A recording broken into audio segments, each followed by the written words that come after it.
ఈరోజు గౌరవ ముఖ్యమంత్రి గారి చేతుల మీదుగా కళ్యాణమస్తు షాదీ తోఫా 5వ విడత కార్యక్రమాన్ని ఈరోజు ఏర్పాటు చేసి దానిని ఈ రాష్ట్రంలో ఉన్నటువంటి ఎస్సీ ఎస్టీ బీసీ మైనారిటీలు అలాగే భవన నిర్మాణ కార్మికుల యొక్క కుమార్తెల యొక్క వివాహానికి సహాయం చేసే ఉద్దేశంతో దరిదాపు 78.53 కోట్ల రూపాయలు దరిదాపు 10,000కు పైగా పెళ్లి కుమార్తెల కుటుంబాలకు సహాయం చేయటానికి ఈరోజు డబ్బులు రిలీజ్ చేయటం అనేది ఇది ఒక గొప్ప నిర్ణయంగా, అలాగే ఇప్పటి వరకు దరిదాపు 56,000 మందికి 427 కోట్ల పైబడి ఈ కార్యక్రమంలో గౌరవ ముఖ్యమంత్రి గారి చేతుల మీదుగా రిలీజ్ చేయటం అనేది చాలా ముదాఫంగా భావిస్తా ఉన్నా. నేను ఎందుకు చెప్తా ఉన్నానంటే, ఇప్పటికీ కళ్ళు లేని కపోజులు, ఇప్పటికీ రాష్ట్ర ప్రజలను ప్రక్కదోవ పట్టించాలన్న ఆలోచనతో ఉన్నటువంటి రాజకీయ నాయకులు, ముఖ్యంగా చంద్రబాబు నాయుడు పెళ్లి కానుక తీసేశారని చెప్తా ఉన్నారు. అయా, పెళ్లి కానుక తీసేసామా? పెళ్లి కానుక 5 విడతల్లో ఎంత సహాయం చేశాము? నీకులాగా 76 కోట్లకు పైగా డబ్బులు, పెళ్లి కానుక డబ్బులు నువ్వు గాలికి వదిలేసి కట్టలేకపోతే, ఇయ్యలేకపోతే మా ముఖ్యమంత్రి గారు వచ్చి అవి ఇచ్చి ఈరోజు ఈ రాష్ట్రంలో ఉన్న ఎస్సీ ఎస్టీ బీసీ మైనారిటీలతో పాటు భవన నిర్మాణ కార్మికులకు సంబంధించిన కుటుంబాలకు ఆదుకునే తీరు, దానిలో కూడా చదువే ప్రామాణికంగా 10వ తరగతి పాస్ అవ్వాలని చెప్పటం అంటే ఈరోజు ఈ రాష్ట్ర చరిత్రలో చదువులమ్మ తల్లిని ఏ విధంగా ఓలలాడిస్తా ఉన్నాడో అర్థమవుతా ఉంది. చదువుకు ఆయన పెట్టే ఖర్చు, చదువుకు ఆయన ఇంపార్టెంట్, అమ్మఒడి, జగనన్న విద్యా దీవెన, వసతి దీవెన, ఈరోజు కళ్యాణమస్తులో కూడా ప్రయారిటీ ఇచ్చి చదివించడానికి అవకాశం కల్పిస్తూ ఉంటే, ఈరోజు ఆ కుటుంబాలు చదువుకుంటే వాళ్ళకు పెట్టే పిల్లలు బ్రహ్మాండంగా చదువుకోవచ్చు, ఆ కుటుంబాలు బాగుపడవచ్చు అనే ఆలోచనతో ఈ కార్యక్రమాన్ని ఏర్పాటు చేయటం, దీన్ని కూడా ప్రక్కదోవ పట్టిస్తున్నటువంటి చంద్రబాబు నాయుడు నేను అడుగుతా ఉన్నా, పెళ్లి కానుక తీసేశారని నువ్వు అనేక మీటింగుల్లో మాట్లాడావు. ఒక్కసారి ఈ రాష్ట్రంలో జగన్మోహన్ రెడ్డి గారు ఏం చేస్తా ఉన్నారో గమనించి మాట్లాడమని మీకు తెలియపరుస్తా ఉన్నా.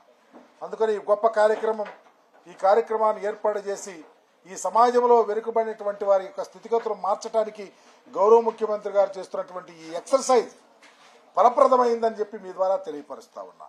చంద్రబాబు ఒక సవాల్ చేశారు, రాష్ట్రంలో గడిచిన 5 ఏళ్లుగా విధ్వంసం తప్ప అభివృద్ధి జరగలేదని ఆయన చేసిన సవాలు చర్చకు వస్తారని కూడా అడుగుతున్నారు. మీరు నేను చెప్తా ఉన్నా చంద్రబాబు నాయుడు గారిని, మా నాయకుడు ఒక గుడి కట్టించాడు. భారతదేశ చరిత్రలో ఎక్కడా లేనటువంటి బాబాసాహెబ్ అంబేద్కర్ గారు అయినటువంటి మా దేవుడి విగ్రహాన్ని ఏర్పాటు చేశాడుగా విజయవాడ నడిబొడ్డున.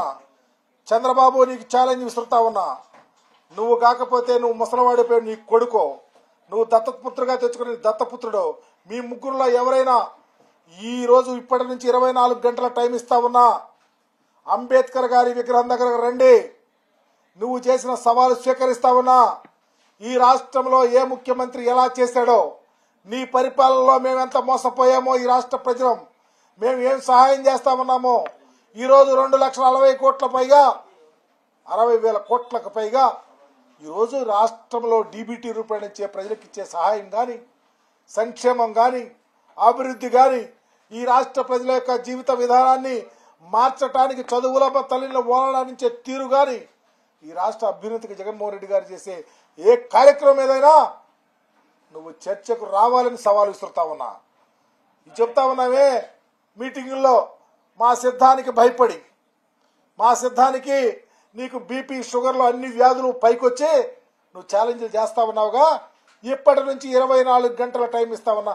మా ముఖ్యమంత్రి గారు అవసరం, ఆయన ప్రతినిధిగా, రాష్ట్ర మంత్రిగా, పేదవాడిగా ఈ రాష్ట్రంలో అనేక కార్యక్రమాలు ఆస్వాదిస్తున్న కుటుంబాల నుంచి వచ్చిన వ్యక్తిగా దమ్ముంటే బాబాసాహెబ్ అంబేద్కర్ గారి విగ్రహం దగ్గర 24 గంటల్లో నువ్వు కానీ నీ కొడుకు కానీ మీ పవన్ కళ్యాణ్ గారు వచ్చి చర్చకు సిద్ధంగా ఉంటారో తేల్చుకోమని మీ ద్వారా తెలియపరుస్తా ఉన్నా. సార్, మీ ప్రభుత్వానికి కౌంటౌన్ స్టార్ట్ అయింది. ఇంకా 50 రోజులే. ఫ్యాన్ రెక్కలు నడగొట్టి పాలిటిక్ ప్రజలు సిద్ధంగా ఉన్నారని చంద్రబాబు. ఫ్యాను రెక్కలు ఎరగొడతారా, సైకిల్ చక్రాలు ఊరగొడతారా? 2019లో నేను చూయించాం. 2024లో చక్రాలు సైకిల్ చక్రాలు ఉండవు, పెడలు ఉండవు. అవి నడిపినటువంటి వాళ్ళు కూడా ఈ రాష్ట్ర రాజకీయాల్లో ఉండరని మీ ద్వారా తెలియపరుస్తా ఉన్నా. సార్, వచ్చే ఎలక్షన్ లో మీ పార్టీని కుర్చీని మడత పెట్టినట్టు మడత పెట్టడానికి రెడీగా ఉన్నారని లోకేష్ చెప్తారు. సైకిల్లో మడత పెట్టేశాం. చంద్రబాబు నాయుడు కొడుకు ఆయనకు సపోర్ట్ చేసే వాళ్ళని ఇరగదొక్కేశాం 2019లో. ఈరోజు తేరుకోలేక, తెప్పలేక, ఎక్కటాకి ఆ ఓపిక లేక అన్నీ కృషించి నశించి రాజకీయాల్లో వెనుకబడిపోయి గుడ్డగాల్చి జగన్మోహన్ రెడ్డి గారి మీద, మా ప్రభుత్వం మీద నెత్తినేస్తూ మేమే మర్చిపోతామా, వెనకబడతామా 24లో తెలుస్తుంది. ఈరోజు ఈ రాష్ట్రంలో ప్రజానీకం యొక్క ఈ పరిపాలనా సరళి, ఈ ప్రజల యొక్క స్థితిగతులు మెరుగుపరచడానికి సామాజిక విప్లవాన్ని తెరదీసిన ముఖ్యమంత్రిగా నా ఎస్సీ, నా ఎస్టీ, నా బీసీ అని చెప్పి ఈ రాష్ట్ర ప్రజలను ఆకట్టుకొని వారి కోసమే పనిచేస్తున్న ముఖ్యమంత్రి యొక్క పనితనం కింద చంద్రబాబు బేజారెత్తా ఉన్నాడు కాబట్టే ఈ మాటలు మాట్లాడుతూ ఉన్నాడు. సార్, అంటే వైసీపీని కాదని బయటికి వెళ్ళిన నాయకులందరూ కూడా మళ్ళీ వైఎస్ఆర్ కాంగ్రెస్ పార్టీలోకి వస్తారు. ఎలా చూస్తారు ఈ క్వశ్చన్? అది దానికి సమాధానం చెప్పాల్సింది చంద్రబాబు నాయుడు, లేకపోతే ఆ పార్టీల నుంచి వచ్చేవాళ్ళు సమాధానం చెప్పాలి. మా పార్టీ నాయకుడు నిబద్ధత గల నాయకుడు. మా పార్టీ నాయకుడు ఎవ్వరికి అన్యాయం చేయకుండా, ఎవరు నమ్ముకున్నా, ఎవరు ఆయన వెంట నడిచినా గుండె మీద చెయ్యేసుకుని ధైర్యంగా నడిచే అవకాశం కల్పించిన నాయకుడు. అందుకనే ఎవరన్నా వెళ్ళిపోయినా తప్పిదాలు తెలుసుకొని, లేకపోతే చిన్న చిన్న పొరపాటు తెలుసుకొని మరలా వచ్చి మా పార్టీలో చేరే ప్రతి నాయకుడిని ఆహ్వానిస్తా ఉన్నాం. మా కుటుంబ సభ్యులే. మందలో నుంచి గోరిపిల్ల తప్పుకుపోతే మరలా కలిస్తే మేము దగ్గర తీసుకుని హత్తుకుని గుండెల్లో పెట్టుకుని తీసుకెళ్తాం. కాబట్టి ఈ రాష్ట్రంలో వైఎస్ఆర్ కాంగ్రెస్ పార్టీ అధినాయకుడు ఈ రాష్ట్ర రాజకీయాల్లో ఒక కలికితురాయి తప్ప చంద్రబాబు నాయుడుగా డొల్లలాగా ఉండడని మీ ద్వారా తెలియపరుస్తా ఉన్నాను. Thank you.